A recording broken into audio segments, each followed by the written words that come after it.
Israel Gaza युद्ध में Iran की शुरू से ही दिलचस्पी रही है। दरअसल ईरान और इजराइल की पुरानी दुश्मनी है। इजराइल जहां ईरान को अपने अस्तित्व के लिए खतरे के तौर पर देखता है, वहीं ईरान का मानना है कि यहूदी देश इजराइल जबरन बसाया गया है। ऐसे में युद्ध में गाजा के साथ खड़ा ईरान अपने दुश्मन इजराइल से निपटने का मौका भी देख रहा है। अब खबर आ रही है कि ईरान के Islamic revolutionary guard corps IRGC की कुछ फोर्स की यूनिट 400 आत्मघाती हमलों के लिए अफगानों की भर्ती कर रही है। खबर यह भी है कि इजरायलियों को निशाना बनाने के लिए यूनिट 400 अल कायदा के साथ भी काम कर रही है।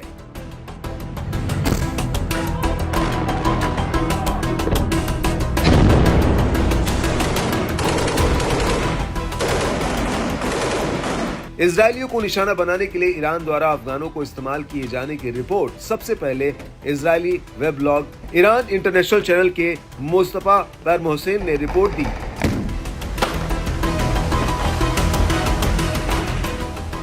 ऐसा लगता है कि इस्लामिक रिपब्लिक ऑफ ईरान, अल कायदा और तालिबान ने इजराइल के खिलाफ युद्ध के लिए अपने धार्मिक मतभेदों को एक तरफ रख दिया है।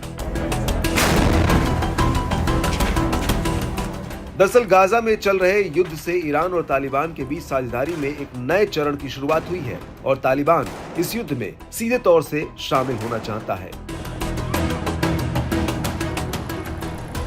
हाल ही में ईरान के एक टॉप कमांडर सैयद रजा मौसवी को सीरिया में मार दिया गया। मौसवी IRGC के टॉप कमांडरों में से एक थे और उनका मारा जाना ईरान के लिए बड़ा झटका है।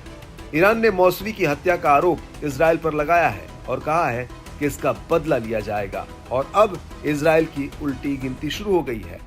ऐसा माना जा रहा है कि अब ईरान इजराइल के खिलाफ हमले तेज करेगा।